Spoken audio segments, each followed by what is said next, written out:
BC Bearings, 80 की Birla group company.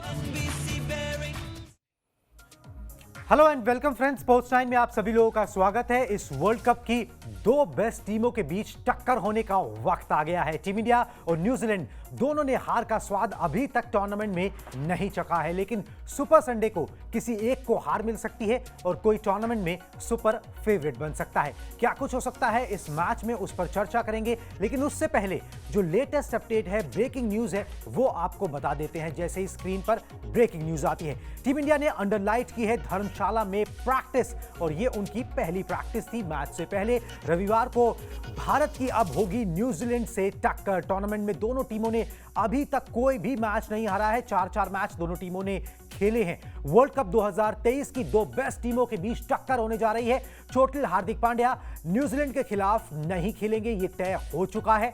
और Kane Williamson जो न्यूजीलैंड की तरफ से कप्तान थे पहले, उनका भी जो है पूरी तरह से वो फिट नहीं है। टीम इंडिया के प्लेइंग 11 में बदलाव होना बिल्कुल लाजमी है, क्योंकि हार्दिक पांड्या नहीं होंगे और हमें लगता है कि मोटे मोटे दो बदलाव टीम इंडिया के प्लेइंग 11 में हो सकते हैं। चलिए जी, आपको लेटेस्ट अपडेट, ब्रेकिंग न्यूज हमने आपको बता दी। अब शुरू करते हैं दोनों टीमों के बीच हेड टू हेड कैसे आंकड़े हैं वो आपको दिखा देते हैं। पहले बताते हैं कि न्यूजीलैंड और भारत के बीच में वनडे के अंदर, पूरे वनडे क्रिकेट के अंदर किस तरीके की टक्कर रही है, किस तरीके के आंकड़े, किसका पलड़ा भारी है यहां पर। तो इंडिया वर्सेस न्यूजीलैंड के ओडीआई ग्राफिक्स जो है वो प्ले कर दीजिए। मैच 116, मतलब कि 116 वनडे इन दोनों टीमों के बीच में हुए हैं। भारत ने 58 जीते, न्यूजीलैंड ने 50 जीते, बेनतीजा 7 रहे और एक मैच टाई रहा था। तो वनडे में जब ये दोनों टीमें भिड़ी हैं तो आप मोटा मोटा समझ लीजिए कि कांटे की ही टक्कर जो है वो रही है। अब इन दोनों टीमों के बीच में बात करते हैं कि वर्ल्ड कप के अंदर किस तरीके के आंकड़े रहे। वर्ल्ड कप के आंकड़े दिखा दे दोनों टीमों के बीच में किस तरीके के रहे, फिर आगे बातचीत करते हैं जी कि किस तरीके से समझाता हूं कि कैसे किसका पलड़ा इस समय भारी लग रहा है। वर्ल्ड कप के अंदर 9 बार दोनों टीमें आपस में भिड़ी हैं। यहां पर न्यूजीलैंड को एज है, 5 बार न्यूजीलैंड की टीम जीती है। भारत को 3 मुकाबलों में जीत मिली है, एक मुकाबला बेनतीजा रहा। और आपको यह भी यहां पर बता दें कि 20 साल हो गए हैं जी, 2003 में जो है आखिरी बार टीम इंडिया ने वर्ल्ड कप के अंदर न्यूजीलैंड को हराया था। उसके बाद से लेकर अब तक 20 साल का इंतजार है, वो खत्म हो सकता है। धर्मशाला में 20 साल से टीम इंडिया ने न्यूजीलैंड को वर्ल्ड कप में मात नहीं दी है। 2019 का वर्ल्ड कप कोई नहीं भूला होगा। सेमीफाइनल में न्यूजीलैंड से हार के ही टीम इंडिया जो है वो टूर्नामेंट से बाहर हो गई थी। वैसे ये दोनों टीमें जो है ना, एक बार इस वेन्यू पे जहां पर मुकाबला होने जा रहा है, यानी कि धर्मशाला, वहां पर भी भिड़ चुकी हैं। लगभग 7 साल पहले ये मुकाबला हुआ था। वहां पर किस तरीके का नतीजा निकला था ये बताना भी आपको बेहद जरूरी है। तो प्लीज वो ग्राफिक्स भी प्ले करें कि धर्मशाला में इनके रिकॉर्ड कैसे, ताकि मैं वो भी बता दूं। एक मुकाबला हुआ है जी 2016 में, जो मैंने आपको बताया। इस मैच में भारत ने 6 विकेट से जीत हासिल की थी। मैच में न्यूजीलैंड की टीम ने पहले बल्लेबाजी करते हुए सिर्फ 190 रन बनाए थे, 40 ओवर में ऑल आउट हो गई थी। वहीं स्कोर का पीछा करते हुए टीम इंडिया ने 34 ओवर में 4 विकेट के नुकसान पर 194 रन बना लिए थे। तो यहां पर एक बार ये दोनों टीमें एक दूसरे से भिड़ी है और वहां पर जो है टीम इंडिया को एज मिला है, टीम इंडिया ने वो मुकाबला जीता था। ये सारे आंकड़े जो होते हैं, जो पास्ट होता है, वो कहीं ना कहीं कुछ ना कुछ अंदेशा आपको देता है, एक ट्रेंड बताता है कि किस तरीके से यहाँ पर दोनों टीमें जो हैं वो फेयर अप करती हैं। और कहीं पर न्यूजीलैंड को थोड़ा सा एज वर्ल्ड कप में दिखता है, मगर अगर ये कंडीशंस देखी जाए धर्मशाला की, तो यहाँ पर कांटे की ही टक्कर होगी, क्योंकि ये कंडीशंस जो है थोड़ा सा न्यूजीलैंड को भी सूट करेंगी। उनके देश में जिस तरीके की कंडीशंस होती हैं, थोड़ी सी वैसी ही कंडीशंस धर्मशाला में उनको मिलेगी। तो उनके तेज गेंदबाज है, वो बेहतर यहां पर कर सकते हैं। चलिए जी आगे बढ़ते हैं और आपको यह बताते हैं कि भारत के टॉप 3 खिलाड़ी कौन से हैं इस वर्ल्ड कप के अंदर जो शानदार परफॉर्मेंस दे रहे हैं और न्यूजीलैंड के खिलाफ मुकाबले में भी अहम रोल निभा सकते हैं। तो इंडिया बेस्ट बैट्समैन जो है वो आप प्ले कर दीजिए, ताकि मैं बता दूं कि किस तरीके का रिकॉर्ड रहा है इस वर्ल्ड कप में। तो भारत के जो टॉप 3 खिलाड़ी हैं इस वर्ल्ड कप में, वो आपकी स्क्रीन पर हैं। रोहित शर्मा, रन 4 मैचेस में 265, विराट कोहली 4 मैचेस में रन 259 और 4 मैचेस में 10 विकेट जसप्रीत बुमराह के नाम है। हमने टॉप 3 लिए हैं, हम टॉप 5 भी ले सकते हैं, तो उसमें कुलदीप वगैरह सब आ जाते, मगर टॉप 3 एक फेयर एनालिसिस है दोनों टीमों के बीच में। आगे हम आपको यह भी बता देंगे कि इस वर्ल्ड कप के अंदर न्यूजीलैंड के टॉप 3 भी कौन से हैं जब न्यूजीलैंड पे बातचीत करेंगे। चलिए जी, ये हमने टॉप 3 आपको दिखा दिए इंडियन खिलाड़ी कौन से हैं। अब इसमें से एक स्पेशल है और कहने की ज़रूरत नहीं है, वो स्पेशल खिलाड़ी हैं विराट कोहली। पुणे से उनका खास नाता था, उन्होंने वहाँ पर परफॉर्म करके दिखाया। धर्मशाला से भी विराट कोहली का खास नाता है। उनके आंकड़े आपको दिखाते हैं, फिर उनके बारे में थोड़ी सी बातचीत कि वो सचिन का रिकॉर्ड भी कैसे तोड़ सकते हैं, कुछ विजुअल्स भी आपको दिखाएंगे। 3 वनडे मैच खेले हैं जी धर्मशाला में विराट कोहली ने और धमाका कर सकते हैं। 212 रन बनाए हैं, औसत 100 से ऊपर का है, शतक 1 है और स्ट्राइक रेट भी 100 से ऊपर का है। तो ये मैदान भी विराट कोहली को रास आता है, जिस तरीके से पुणे का मैदान रास आता था और पुणे में विराट कोहली ने शतक लगा दिया था। वर्ल्ड कप का उनका शतक था तीसरा और जिस तरीके से उनकी परफॉर्मेंस हुई वो हर किसी ने देखी। अब एक चीज़ और मैं आपको बता दूं कि न्यूजीलैंड के खिलाफ जो यहाँ पर आखिरी मुकाबला खेला गया था, भारत ने जो खेला था 2016 की हम बात कर रहे हैं, उस मुकाबले के अंदर विराट कोहली ने नाबाद 85 रनों की पारी खेली थी। तो वहाँ पर भी विराट कोहली चले थे। मतलब सारे चीज़ें ये बता रही है कि उनकी फॉर्म अच्छी है। पिछले मुकाबले में न्यूजीलैंड के खिलाफ यहाँ पर अच्छा किया है, इस वर्ल्ड कप में अच्छा कर रहे हैं, प्रोबेबल आखिरी वर्ल्ड कप है उनका। और जिस तरीके की डिटर्मिनेशन के साथ वो नजर आ रहे हैं, नेक्स्ट लेवल की उन्होंने प्रैक्टिस भी की है, प्रैक्टिस में भी फुल थ्रॉटल वो एक तरीके से जाते हैं। ये उनके विजुअल्स कुछ आगे, 1 शतक और 2 अर्धशतक वो वर्ल्ड कप में अभी तक लगा चुके हैं। इस वर्ल्ड कप के अंदर 48 शतक उनके नाम है। अगर वो धर्मशाला में शतक लगा देते हैं तो 49 ओडीआई शतक, वनडे शतक उनके नाम हो जाएंगे और वो जो ग्रेट सचिन तेंदुलकर की बराबरी कर लेंगे। सचिन तेंदुलकर के नाम सबसे ज्यादा 49 ओडीआई शतक है और शतकों से ही एक बल्लेबाज को आका जाता है, नॉर्मली इसी तरीके से आका जाता है। तो ओडीआई क्रिकेट के अंदर जब हम बात करते हैं सचिन तेंदुलकर को ग्रेटेस्ट बोलते हैं, क्योंकि 49 शतक सबसे ज्यादा शतक उन्होंने बनाए। अगर विराट कोहली उनकी बराबरी कर लेते हैं, फिर आगे चल के अगर उनसे आगे निकल जाते हैं तो वो जो तमगा है, वो जो रिकॉर्ड है, वो तो वो छीनेंगे ही यहाँ पर एक तरीके से सचिन तेंदुलकर से। मगर सचिन तेंदुलकर जो है इससे बहुत खुश होंगे, क्योंकि उन्होंने पहले ही कहा था कि मैंने जितने रिकॉर्ड बनाए हैं ना, वो रोहित शर्मा और विराट कोहली वो तोड़ सकते हैं और एक एक करके वो ये कामयाबी हासिल करते भी जा रहे हैं। तो विराट कोहली पर स्पेशल नजरें रहेंगी, स्पेशल खिलाड़ी, स्पेशल फॉर्म में वो चल रहे हैं और जिस तरीके की डिटर्मिनेशन के साथ इस वर्ल्ड कप में नजर आ रहे हैं, नेक्स्ट लेवल की बातें जो हो रही हैं। चलिए जी, अब हम आपको बताते हैं टीम इंडिया में हमने बोला भाई 2 बदलाव जो है वो मोटे मोटे संभव है। कौन से वो 2 बदलाव हैं? टीम इंडिया की संभावित प्लेइंग 11 जो 11 है वो आपको दिखाते हैं, जो हमें लगता है कि भाई ये बदलाव होंगे, क्यों होंगे उसको एक्सप्लेन भी हम आपको करेंगे। पहले प्लेइंग 11 दिखा देते हैं, फिर वो लॉजिक भी एक्सप्लेन आपको कर देंगे जी। रोहित शर्मा कप्तान, शुभमन गिल, विराट कोहली, केएल राहुल, श्रेयस अय्यर, यहां तक कोई बदलाव नहीं। अब क्योंकि हार्दिक पांड्या चोटिल हैं तो यहां पर उनकी जगह पर जो है ना कोई दूसरा ऑलराउंडर उस तरीके का है नहीं। पिच जिस तरीके की अश्विन को खिला के कोई फायदा नहीं, क्योंकि यहां पर जो है तेज गेंदबाजों को मदद मिलती है। तो सूर्य कुमार यादव को लेकर अपनी बैटिंग को बिल्कुल उसी तरीके से मजबूत रखें जिस तरीके से हार्दिक पांड्या के होते हुए थी। फिर रविंद्र जडेजा, कुलदीप यादव। अब यहां पर शार्दुल ठाकुर को भी लेने से फायदा नहीं, क्योंकि जब आप सूर्य कुमार को ले लोगे तो आपको फिर 5 ही गेंदबाजों से काम चलाना है। वो 5 स्पेशलिस्ट होने चाहिए। शार्दुल कुछ मैचेस में ऑफ कलर नजर आए हैं, आप उन पे बैंक नहीं कर सकते, नहीं तो फिर आपको कौन गेंदबाजी करे उनके कोटे की, अगर उनको पिटाई लग गई तो आप 5 स्पेशलिस्ट के साथ जाना यहां पे मेरे ख्याल से टीम जाना चाहेगी। तो मोहम्मद शमी शार्दुल की जगह पर और फिर मोहम्मद सिराज और जसप्रीत बुमराह। आपके पास 3 पेसर हो गए और 2 आपके पास स्पिनर हो गए। अगर जरूरत पड़ती है तो श्रेयस अय्यर या फिर कुछ रोहित शर्मा या फिर विराट कोहली, जैसे उन्होंने 3 गेंदें पिछले मैच में डाली थी, मगर वो एक पार्ट टाइम बहुत अरेंजमेंट है जिस पर आप बैंक अपॉन नहीं कर सकते। इसलिए आप 5 स्पेशलिस्ट गेंदबाजों के साथ प्लस जो है 6 बल्लेबाजों के साथ यहां पर जाना चाहोगे, क्योंकि अब आपके पास वो हार्दिक पांड्या का क्वेश्चन नहीं है जो बैलेंस वो प्रोवाइड करते हैं। तो इस तरीके की संभावित प्लेइंग 11 हो सकती है जिसको हमने अभी आपके स्क्रीन पर दिखाया। और टीम इंडिया में ये बदलाव संभव है। एक बदलाव तो होना ही है क्योंकि हार्दिक पांड्या नहीं है,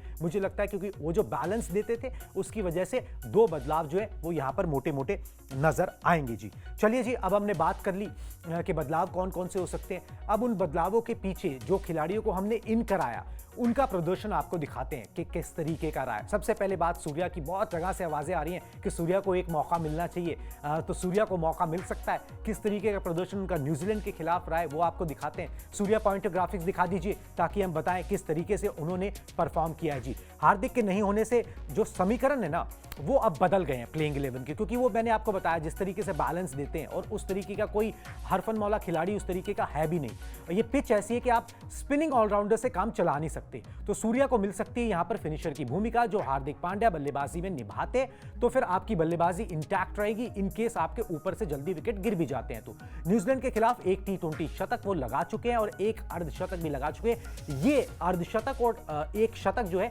वो उन्होंने न्यूजीलैंड के खिलाफ T20 आईज में लगाया है। ओडीआई में कुछ खास कमाल उन्होंने नहीं किया है, कुछ थोड़े बहुत मैच उन्होंने खेले हैं। धर्मशाला की पिच जो है वो भी सूर्या को रास आनी चाहिए, क्योंकि तेज पिच जो होती है जहां पर बॉल जो है सीधे बल्ले पर आती है, वो ऐसी पिचेस जो होती हैं वो सूर्य कुमार यादव को रास आती हैं, जहां पर गेंद जो है फंस के ना आए। बोल्ट ने, जो मतलब बेस्ट बॉलर है न्यूजीलैंड की, उन्होंने बोला कि भाई उनकी नजर में रोहित शर्मा या विराट कोहली नहीं, सूर्य कुमार यादव सबसे घातक बल्लेबाज हैं। तो ये कहना था ट्रेंट बोल्ट का। तो अगर दूसरी टीम का जो मेन बॉलर है, अगर वो ये मान रहा है कि भाई उनकी नज़र में रोहित शर्मा या विराट कोहली उनके लिए उतनी दिक्कत पैदा नहीं करते, सूर्य कुमार यादव ज़्यादा दिक्कत पैदा करते हैं, तो सूर्य कुमार यादव को उतारना बनता है। क्योंकि देखिए, आधी जंग तो आप तभी जीत जाते हो ना जब आप दूसरे बंदे का खौफ से खेलते हो, उसको खौफ में डालते हो विरोधी टीम को। तो सूर्या का अगर खौफ है या सूर्या का वैसा ऑरा है न्यूजीलैंड के सामने, तो सूर्या को मैदान पर उतारना भी चाहिए, और अब उस तरीके के हालात भी बनते जा रहे हैं। चलिए जी आगे बढ़ते हैं। मोहम्मद शमी की हम बात करते हैं। शमी को शार्दुल के ऊपर क्यों मौका मिल सकता है, ये आपको बताते हैं बिल्कुल लॉजिकल तरीके से, जिस तरीके से हम अपने ब्रॉडकास्ट में बताते ही रहते हैं। हर चीज़ आंकड़ों के नज़रिए से एकदम सटीक आपके सामने हम पेश करते हैं। प्ले कर दीजिए ग्राफिक्स मोहम्मद शमी के, ताकि हम बताएं कि क्यों उनको शार्दुल की जगह जो है यहाँ पर प्रेफरेंस धर्मशाला की पिच पर मिल सकती है। क्योंकि यहाँ पर जो है आप 5 स्पेशलिस्ट के साथ ही जाना चाहोगे, आपके पास कुशन वो हार्दिक पांड्या वाला है नहीं, और अगर आप 5 गेंदबाजों के साथ खेलोगे तो फिर आप एक ऐसा डॉबली बॉलर नहीं लेना चाहते शार्दुल के रूप में, जो भाई हो सकता है कि ना भी चले। चलिए जी आगे बढ़िए, इसमें दिखाते रहिए बाकी पॉइंटर भी, ताकि हम इसको बता दें व्यूअर्स को कि किस तरीके से बांग्लादेश के खिलाफ सबसे महंगे साबित हुए थे शार्दुल। 9 ओवर में कुछ 59 रन उन्होंने दिए थे, 1 विकेट उनको हासिल हुआ था। इस तरीके की परफॉर्मेंस जो रही थी। अब वही बात है, जैसे मैं बोल रहा था कि 5 स्पेशलिस्ट गेंदबाजों के साथ जाएगा भारत, ये मोटा जो है ये एक तरीके से हर कोई यही बात बोल रहा है, क्योंकि अब आपके पास वो ऑलराउंडर वाली जो भूमिका थी उसके लिए वो है नहीं, एक एप्ट बंदा है नहीं। तो न्यूजीलैंड के खिलाफ शमी का अगर रिकॉर्ड देख लें तो 12 मैचेस के अंदर 25 विकेट लिए, विच इज गुड। इकॉनमी भी जो है वो 6 के करीब की है, ये भी ठीक ठाक है। और जिस तरीके की पिच है, अगर यहाँ पर पहले गेंदबाजी आ जाती है तो गेंद को स्विंग और सीम कराने में भी जो है शमी का कोई जवाब नहीं है। तेज गेंदबाजों को मदद मिलती है धर्मशाला के अंदर, जैसे मैंने बोला। और कंडीशंस भी मैं आपको आगे वेदर रिपोर्ट जब बताऊंगा तो कंडीशंस भी कुछ इस तरीके की मिल रही हैं कि ओवरकास्ट कंडीशंस है, तो तेज गेंदबाजों का रोल अहम रहेगा। तो जसप्रीत बुमराह, सिराज और मोहम्मद शमी, तीनों की तिकड़ी जो है आप इस मैदान पर देख सकते हो। धर्मशाला में ये धमाल मचा सकते हैं और टीम इंडिया को जीत का पंजा लगाना है, जीत का पंच लगाना है, जो भी आप कह लीजिए। और उसके लिए जो है बेस्ट खिलाड़ी मैदान पर उतरने चाहिए। तो बेस्ट कॉम्बिनेशन हार्दिक पांड्या के एब्सेंस पे कुछ इसी तरीके का बनता हुआ नजर आता है जी। चलिए जी, इंडियन टीम की बात करी, कुछ न्यूजीलैंड प्लेयर्स की भी बात कर लेते हैं। तो न्यूजीलैंड के टॉप 3 बेस्ट खिलाड़ी इस टूर्नामेंट में वर्ल्ड कप 2023 में कौन से रहे, न्यूजीलैंड के बेस्ट प्लेयर्स के जो आंकड़े हैं वो प्लीज प्ले कर दीजिए, ताकि हम ये भी बता दें कि भाई न्यूजीलैंड के कौन कौन से खिलाड़ी हैं जिनसे सावधान रहने की जरूरत है। 4 मैचेस जीते लगातार टीम ने। डेवन कॉनवे सबसे ज्यादा रन बनाए न्यूजीलैंड की तरफ से 249। साथ में रचिन रविंद्र, जो कि जिनके पिताजी सचिन और राहुल द्रविड़ के फैन थे, इसीलिए रचिन नाम उनका रखा गया। 215 रन उन्होंने बनाए। साथ में मिचेल सैंटनर, 11 विकेट लिए जी स्पिनर ने, 11 विकेट बहुत कारगर साबित हो रहे हैं न्यूजीलैंड के लिए। और जो एक्सपीरियंस उनको मिला आईपीएल में खेल के, उसका पूरा फायदा जो है यहां पर उठाते हुए वो नजर आ रहे हैं। तो ये टॉप 3 खिलाड़ी थे जी न्यूजीलैंड के, जो धमाल मचा सकते हैं, जो धमाल मचा रहे हैं इस वर्ल्ड कप के अंदर 4 मैचेस के अंदर, और टीम इंडिया के लिए भी घातक साबित हो सकते हैं। मगर इन सब के अलावा एक खिलाड़ी का मैं नाम लेना चाहूंगा जिससे टीम इंडिया को सावधान रहने की जरूरत है। हर कोई जानता है उसका नाम, ट्रेंट बोल्ट। क्यों? क्योंकि वो बाएं हाथ के तेज गेंदबाज हैं और बाएं हाथ के तेज गेंदबाज टीम इंडिया को परेशान करते हैं। हालांकि इस वर्ल्ड कप में अभी तक वैसा देखने को नहीं मिला है। शाहिन शाह आफरीदी हो गए, मिचेल स्टार्क हो गए, मुस्तफिजुर रहमान हो गए, इन तीनों को टीम इंडिया खेल चुकी है, टैकल कर चुकी है, मगर फिर भी बोल्ट जो है वो झटका दे सकते हैं। बोल्ट के आपके ग्राफिक्स दिखाते हैं, उनके आंकड़े दिखाते हैं। इस वर्ल्ड कप के 4 मैचेस में 4.14 की इकॉनमी से, मतलब बड़ी कंजूसी से, ठीक है, उन्होंने 5 विकेट यहां पर हासिल किए। विकेट ज्यादा नहीं है, मगर पिटाई नहीं लगी है बिल्कुल भी किसी भी मैच में। बहुत बढ़िया गेंदबाजी वो कर रहे हैं। अगर हम बात करें कि रोहित और विराट के सामने इनका कैसा रिकॉर्ड है, तो रोहित शर्मा बोल्ट का 4 बार बने हैं शिकार और 68 का स्ट्राइक रेट है। देख लीजिए स्ट्राइक रेट कितना घट जाता है, और 4 बार रोहित शर्मा को आउट कर भी चुके हैं ये। तो मैं बोल रहा हूं बाएं हाथ का लेफ्ट आर्म पेसर परेशान करता है। विराट जो है वो बोल्ट का 3 बार शिकार बने हैं, मगर स्ट्राइक रेट जो है वो ठीक ठाक है। 100 का स्ट्राइक रेट है। वैसे विराट का रिकॉर्ड इस मैदान पर अच्छा है, तो हम उम्मीद करेंगे कि विराट जो है वो टैकल कर पाए, और रोहित जिस तरीके की फॉर्म में चल रही है वो भी इसको टैकल कर पाए, और वो जो बोल्ट की आंधी है, जो करंट जो लगता है, वो इस वर्ल्ड कप में ना लगे। 2019 वर्ल्ड कप के सेमीफाइनल में उन्होंने सेमीफाइनल में झटके थे 2 विकेट। विराट कोहली को एलबीडब्ल्यू किया था, शायद मेरे को अभी तक याद है, एलबीडब्ल्यू किया था जी, बिल्कुल ठीक है। तो बोल्ट जो है वो इस तरीके का कमाल कर सकते हैं। जहां तक रोहित शर्मा की बात है, 137 गेंदें उन्होंने खेली हैं बोल्ट की, और 89 रन कुछ उन्होंने बनाए हैं। धर्मशाला के हालात जो है ना वो बोल्ट को सूट करेंगे, और मैं इसीलिए बोल रहा हूं, मतलब मैं टीम इंडिया को एज देता, क्योंकि टीम इंडिया ने 4 मुकाबले जो जीते, और जो 4 मुकाबले न्यूजीलैंड ने जीते, बता भी दूंगा किस किस के खिलाफ। तो प्रोबेबली एक ज्यादा बड़ी टीमों के खिलाफ टीम इंडिया जीती है। न्यूजीलैंड की उतनी बड़ी टीमों के साथ सामना भी नहीं हुआ, मगर, और ये भारतीय पिचेस पर मुकाबला है, मगर भारतीय पिचेस में धर्मशाला एक ऐसा वेन्यू है, प्रोबेबली मोहाली भी, जहां पर आप ये कह सकते हो कि भाई न्यूजीलैंड के पेसर्स को भी अपना जोन मिलेगा, एक फेयर चांस मिलेगा कि वो वहां पर विकेट झटक सकते हैं, झटके दे सकते हैं। धर्मशाला वैसा ही एक वेन्यू नजर आता है। इसीलिए हम बोल रहे हैं कि भाई यहां पर ट्रेंट बोल्ट से सावधान रहने की जरूरत होगी। वैसे एक चीज और है कि 2017 में जो है टीम इंडिया धर्मशाला में आखिरी वनडे मैच खेला था, जो कंप्लीट हुआ। 2020 में भी एक मुकाबला था दक्षिण अफ्रीका के खिलाफ, वो कंप्लीट नहीं हो पाया था बारिश के खिलाफ। जो आखिरी मुकाबला धर्मशाला में जो कंप्लीटेड खेला गया वो 2017 में था। श्रीलंका की टीम से मुकाबला था, और श्रीलंका की टीम ने वहां पर सुरंगा लखमल, उनके तेज गेंदबाज है, उन्होंने 4 विकेट झटक के टीम इंडिया को मुश्किल में डाल दिया था। हार गई थी टीम इंडिया। तेज गेंदबाजों से यहां पर सावधान रहने की जरूरत होती है, ये उस तरीके का वेन्यू है। चलिए जी, इतनी ज्यादा हमने वेन्यू की बात कर ली, तो पिच रिपोर्ट भी आपको दिखाते हैं कि किस तरीके की पिच है, और ये पिच अब क्या कह रही है, यहां पर अभी तक कौन कौन से इस टूर्नामेंट के मुकाबले खेले गए। धर्मशाला में वर्ल्ड कप के जो अभी जो 2023 का जो वर्ल्ड कप है, इसके 3 मैचेस हुए हैं जी अभी तक। ये चौथा मुकाबला है जो खेला जाएगा। इन 3 मैचेस में क्या हुआ ये भी आपको बताते हैं। 2 बार पहले बल्लेबाजी करने वाली टीम जो है वो जीती है यहां पर, मतलब कि पहले अगर आप टॉस जीतो तो पहले बल्लेबाजी कर लो। हालांकि ओस पड़ रही है, टॉम लैथम ने बोला है कि भाई रात को हमने प्रैक्टिस की, ओस पड़ रही है। अगर ओस पड़ती है तो पहले बल्लेबाजी नहीं, चेस करना बेहतर रहता है। मैदान पर 364 रन जो है वो सर्वश्रेष्ठ स्कोर है, जो इसी वर्ल्ड कप में बना था, इंग्लैंड ने बनाया था बांग्लादेश के खिलाफ। इंग्लैंड ने वो मुकाबला कंफर्टेबली जीत लिया था। डेविड मलान ने अच्छा परफॉर्मेंस उस मैच में किया था जी। तो ये इस पिच का लेखा जोखा है जो इस वर्ल्ड कप में जो मैचेस हुए हैं। ओवरऑल अगर आप देखेंगे तो 7 वनडे मैच हुए हैं, और पहली पारी का जो औसत स्कोर है 7 वनडे मैचेस का अगर हम टोटल मिलाएं तो 205 का कुछ निकलता है। एक वो इंग्लैंड वाला मुकाबला छोड़ लें तो पहली पारी में बहुत ज़्यादा रन ना कोई दूसरी टीम बना नहीं पाई बल्लेबाजी करने वाली, क्योंकि जैसे मैंने कहा शुरुआत में जो कंडीशंस होती है, बॉल पे शाइन होता है, तेज गेंदबाजों को स्विंग मिलता है, परेशानी आती है पहले बल्लेबाजी करने में। वैसे भी ओस पड़ रही है तो आपका चेस करना ही बेहतर है, मतलब टॉस अहम भूमिका यहां पर भी निभाएगी। टीम इंडिया ने यहां पर 4 वनडे मैचेस खेले, 2 जीते और 2 में 3 को हार मिली है। तो ये है जी पिच का पिच रिपोर्ट।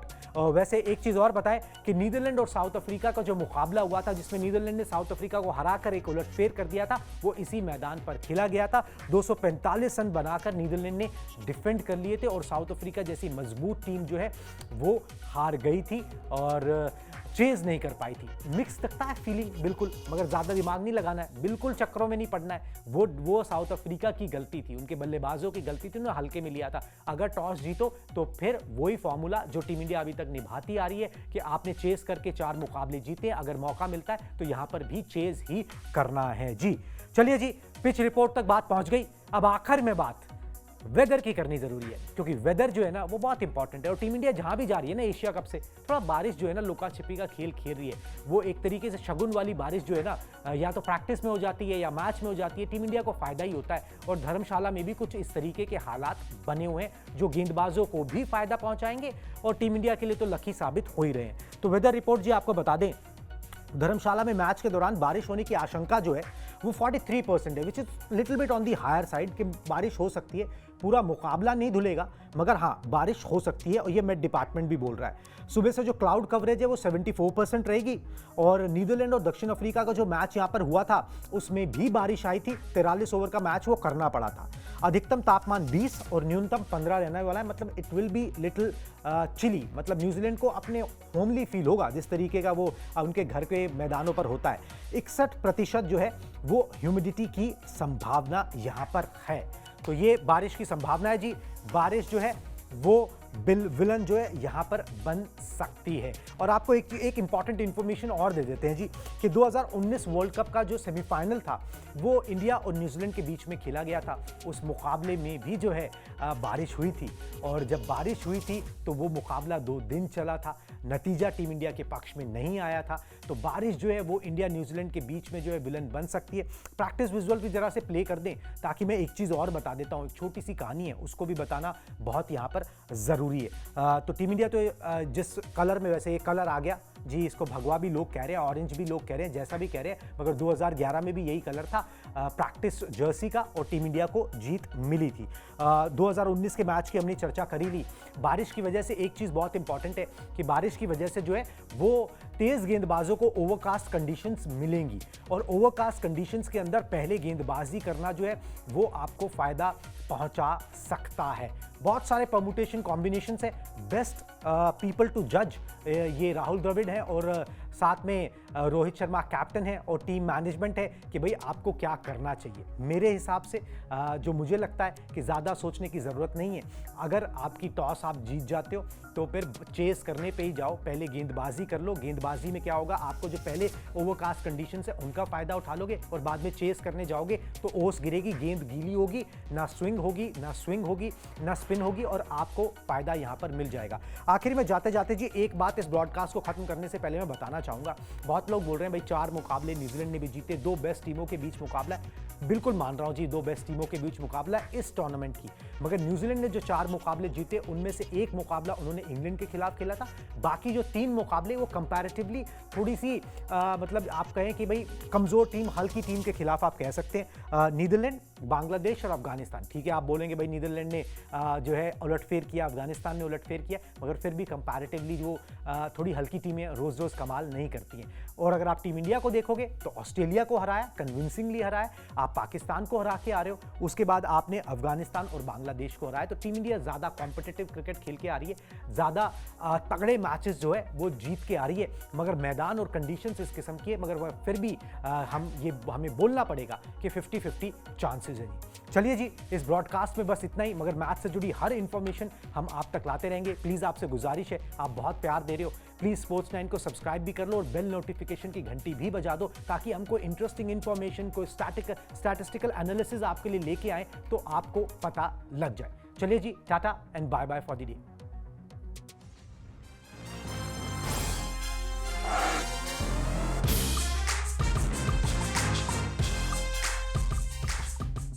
लंबी रेस के लिए NBC बियरिंग्स, 80 के बिरला ग्रुप कंपनी।